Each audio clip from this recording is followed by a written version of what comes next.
வாக்களித்தவர்கள் வாக்களிக்காதவர்கள் என்று வித்தியாசம் பார்க்காமல் தமிழ்நாட்டினுடைய முதலமைச்சர் மாண்புமிகு தளபதி அவர்களும் மாண்புமிகு துணை முதலமைச்சர் இளம் தலைவர் அவர்களும் தொடர்ந்து கோவைக்கு வருகை தந்து அரசனுடைய திட்டங்களை மக்களிடத்திலே கொண்டு சேர்ப்பதில் அறிவிக்கப்பட்ட திட்டங்களை சிறப்பாக செயல்படுத்துவதில் தொடர்ந்து கண்காணித்து அதை செயல்படுத்தி வருகின்றார்கள். கடந்த முறை கூட ஈரோடு நிகழ்ச்சிகளுக்கு மாண்புமிகு முதலமைச்சர்கள் வருகை தந்த பொழுதும் திருப்பூர் வருகை தந்த பொழுதும் விமான நிலையத்திலே அமர்ந்து இங்கு மாவட்ட ஆட்சியர் அவர்களையும் மாநகராட்சியினுடைய ஆணையர் அவர்களையும் உயரதிகாரிகளையும் அழைத்து அறிவிக்கப்பட்ட திட்டங்களுடைய செயல்பாடுகள் குறித்து முழுமையாக கேட்டறிந்து குறிப்பிட்ட காலத்திற்குள் அந்த பணிகளை முடித்திட வேண்டும் என்று உத்தரவுகளை வழங்கியிருக்கின்றார்கள். தொடர்ந்து அதை கண்காணித்து கொண்டிருக்கின்றார்கள்.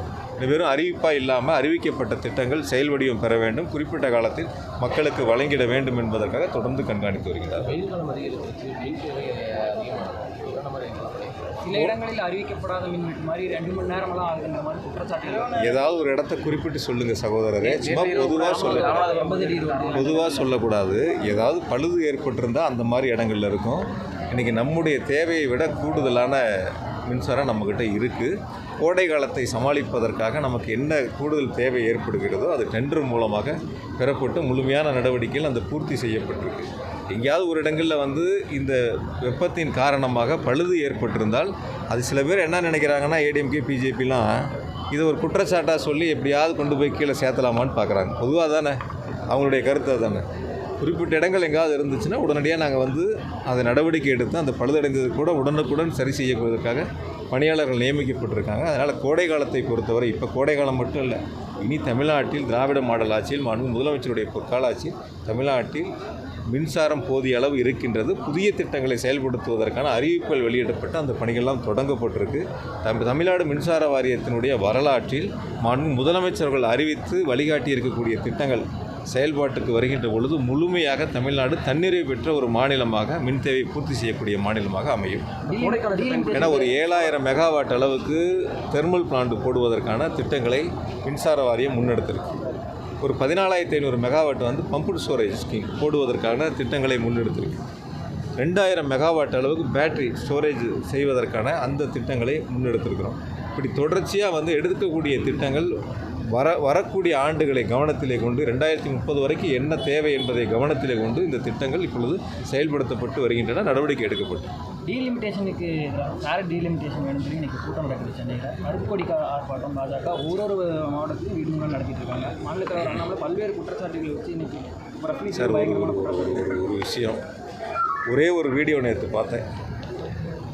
மது விலக்கு சம்பந்தமாக 2023 அவர் பேசின பேச்சும் 2024 அவர் பேசின பேச்சும் ஒரு வீடியோ பார்த்தேன். அது வேணால் உங்களுக்கு போட்டு காட்டுறேன், என் செல்ஃபோனில் இருக்குது. வீடியோ பார்த்தேன். 2023 என்ன சொல்கிறாரு, மது விலக்குங்கிறதே சாத்தியம் இல்லை, 20,000 பேர்த்துக்கு வேலை வாய்ப்பு போயிடும், மேலேருந்து கடைமடை வரைக்கும் டாஸ்மார்க்கில் பணிபுரிகிறாங்கன்னு ஒரு கருத்து சொல்லியிருக்காரு. 24 ஒரு வாக்குறுதி கொடுக்குறாரு, ஏதோ அவங்க வந்துட்டால் மதுவிலக்கு வந்துடும், கடைகள்லாம் மூடிடுவோன்னு சொல்லிட்டு. ஏதாவது நான் கூட பல முறை சொல்லியிருக்கேன், அரசு நிகழ்ச்சிகளில் தயவு செஞ்சு சில கோமாளிகளுடைய கேள்விகளை கேட்டு நேரத்தை வீணடிக்க வேண்டாம். ஒரே மாதிரியான பேச்சுக்களை பேசுகிறவங்கள கேட்கலாம். உங்களுக்கும் நிறையா வேலை இருக்குது, எங்களுக்கும் நிறையா வேலை இருக்குது. 10,000 பேர் இன்றைக்கி கலந்துருக்கிறாங்க. அதனால் தொகுதி மறுவரையறை என்பது தமிழ்நாட்டிற்கு மிகப்பெரிய ஒரு அநீதி ஏற்படும். அதுதான் முதலமைச்சர்கள் தொடர்ந்து சுட்டி காட்டுறாங்க. அந்த அநீதிங்கிறது என்ன, நம்முடைய குரல் டெல்லியில் ஒலிக்கின்ற பொழுது அந்த குரல் கேட்பதற்கு நபர்கள் எல்லாம் போயிடும். அதைத்தான் முதலமைச்சர்கள் மக்களிடத்தில் அடித்தட்டு மக்கள் வரை அது சென்றடைஞ்சிருக்கு.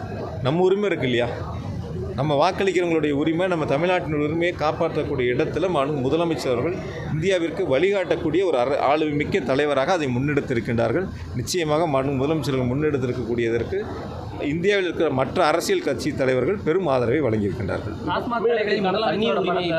மாநில முதல்வர்களுக்கு தமிழக முதலமைச்சர் வரவேற்பு கொடுக்கிறார். எப்படி தண்ணீருக்கான உரிமை, தமிழகத்தின் தண்ணீர் உரிமையை பறித்த கேரளா மற்ற விஷயங்கள் இப்போ இன்றைக்கி வேலைவாய்ப்பு முகாம் போடுங்க. நாளைக்கு துணை முதலமைச்சருடைய நிகழ்ச்சி இருக்குது, பிரம்மாண்டமான நிகழ்ச்சி இருக்குது. பாதகம் செய்பவரை கண்டால் நாம் பயம் கொள்ளலாகாது பாப்பா, மோதி மிதித்து விடு பாப்பா, அவர் முகத்தில் உமிழ்ந்து விடு பாப்பா. அண்மை செய்திகளை உடனுக்குடன் தெரிந்து கொள்ள இணைந்திருங்கள் எம் நாடு தொலைக்காட்சியுடன்.